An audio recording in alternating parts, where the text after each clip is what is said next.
Good morning students. Class 12 में जो आज का टॉपिक है मनुष्य में लिंग निर्धारण। अर्थात जो मनुष्य होता है उसमें लिंग निर्धारण कैसे होता है। इसका मतलब ये है कि उनमें होने वाली जो संतान है वो पुत्र किस प्रकार से होगी और पुत्री किस प्रकार से होती है।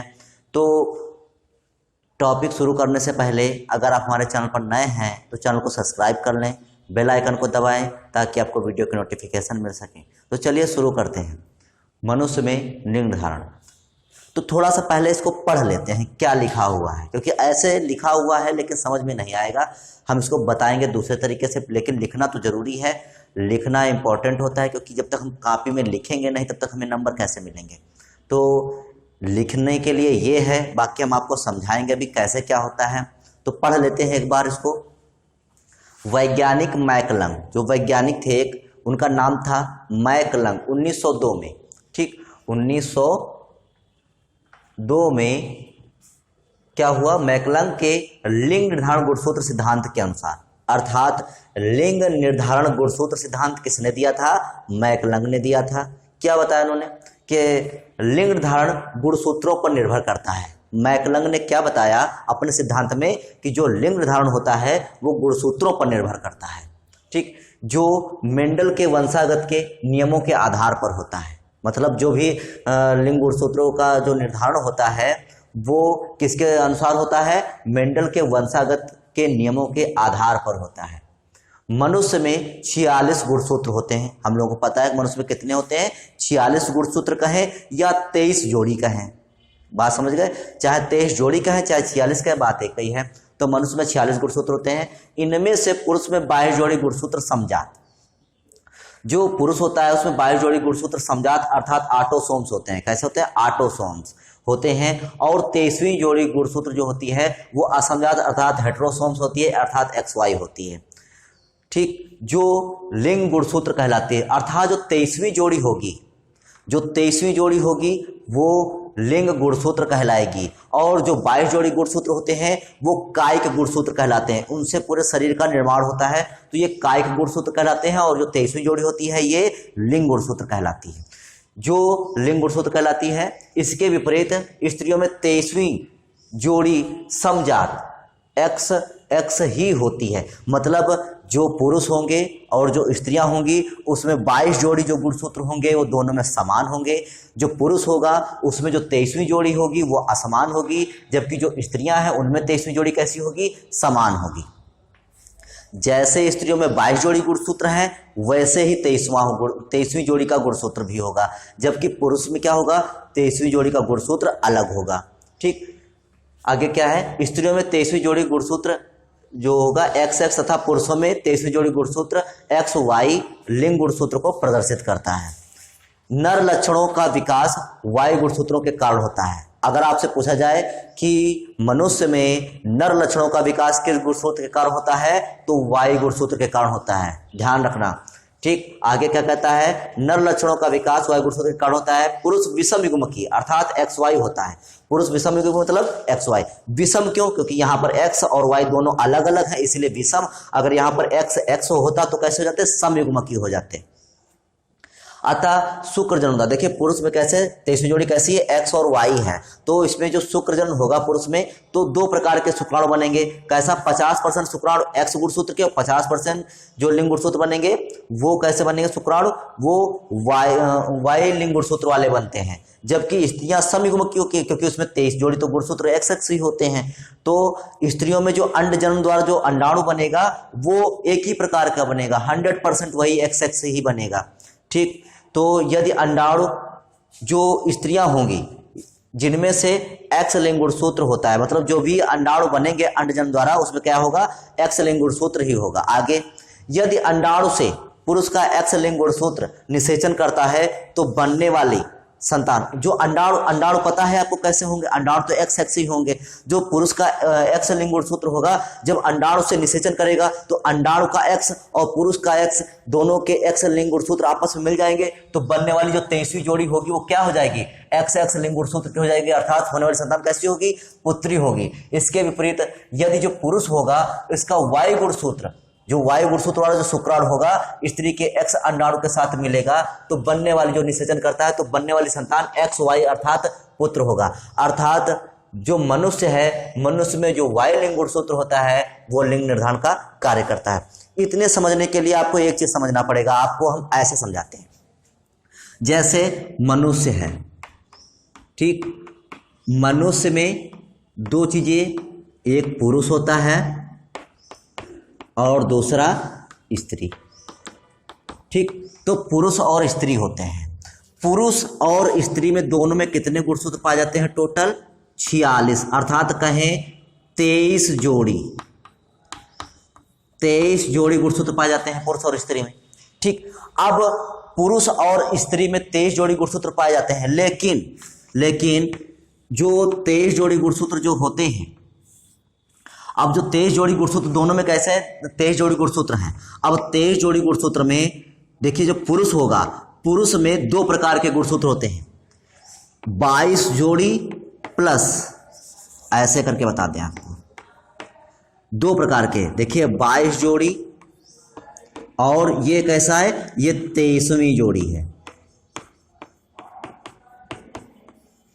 देखिए 22 जोड़ी प्लस एक ये जोड़ी, तो ये 22 जोड़ी गुणसूत्र हो गए। और बचा कितना? एक जोड़ी, तो ये कौन सी जोड़ी बची? 23वीं जोड़ी बची, तो ये 23वीं जोड़ी हो गई। तो 22वीं जोड़ी और 23वीं जोड़ी, तो इस प्रकार से कुल मिलाकर 23 जोड़ी गुणसूत्र हो गए। स्त्रियों में क्या होता है? स्त्रियों में भी 22 जोड़ी और 23वीं जोड़ी, इस प्रकार से 22वीं जोड़ी और 23वीं जोड़ी हो गई। अब देखिए 22 जोड़ी गुणसूत्र XX हो गए। पुरुष और स्त्री में 22 जोड़ी गुणसूत्र जो होते हैं XX होते हैं, तो इन गुणसूत्रों को क्या कहते हैं? समजात कहते हैं। क्या कहते हैं? समजात, या इंग्लिश में क्या कहते हैं? इसे ऑटोसोम्स कहते हैं। जबकि जो पुरुष होता है उसमें 23वीं जोड़ी कैसी होती है?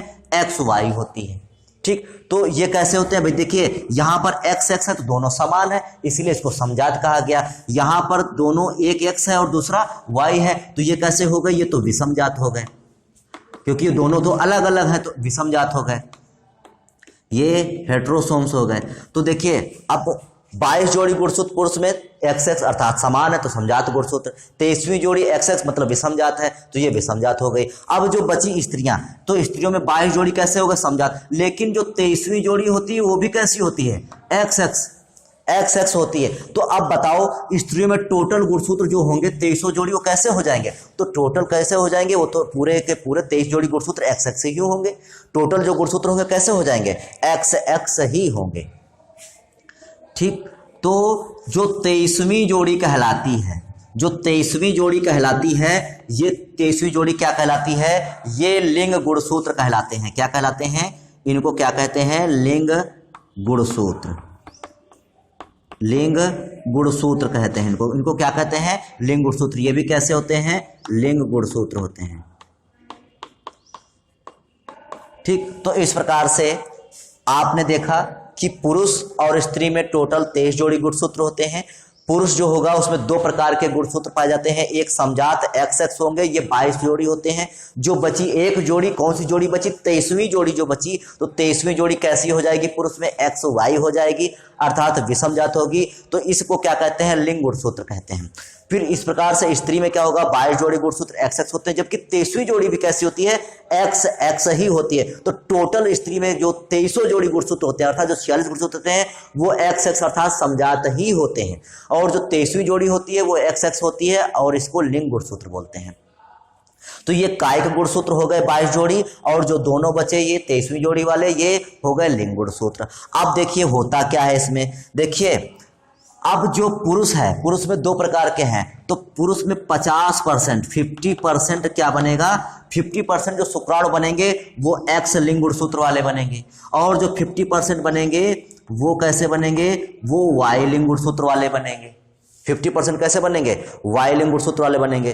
तो ये 50% शुक्राणु X गुणसूत्र वाले, 50% शुक्राणु Y गुणसूत्र वाले। जबकि जो स्त्रियां हैं इनमें 100% कैसे बनेंगे?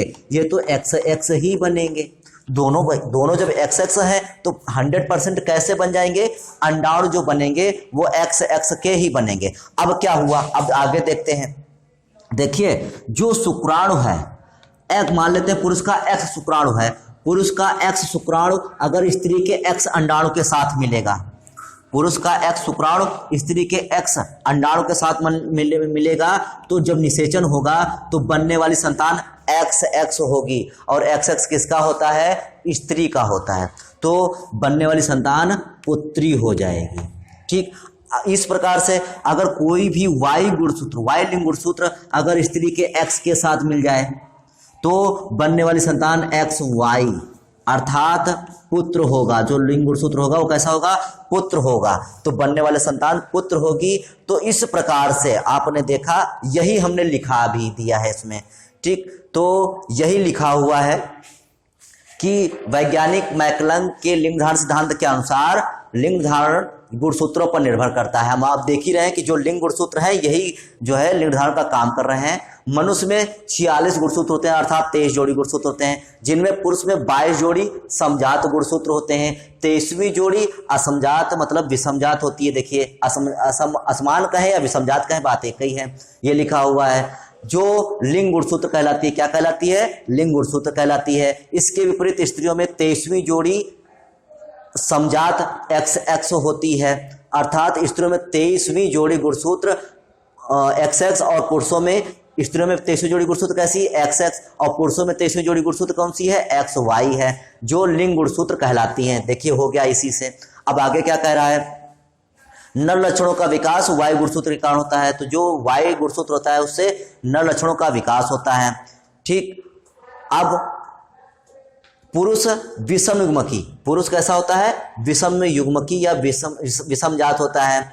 अतः शुक्र जनन द्वारा जो 50% एक्स शुक्राणु और 50% वाई शुक्राणु बनेंगे, किसके द्वारा बनेंगे? शुक्र जनन के द्वारा बनेंगे। तो शुक्र जनन द्वारा 50% शुक्राणु एक्स लिंग गुणसूत्र वाले, तो देखिए 50% कैसे बनेंगे? एक्स लिंग गुणसूत्र वाले।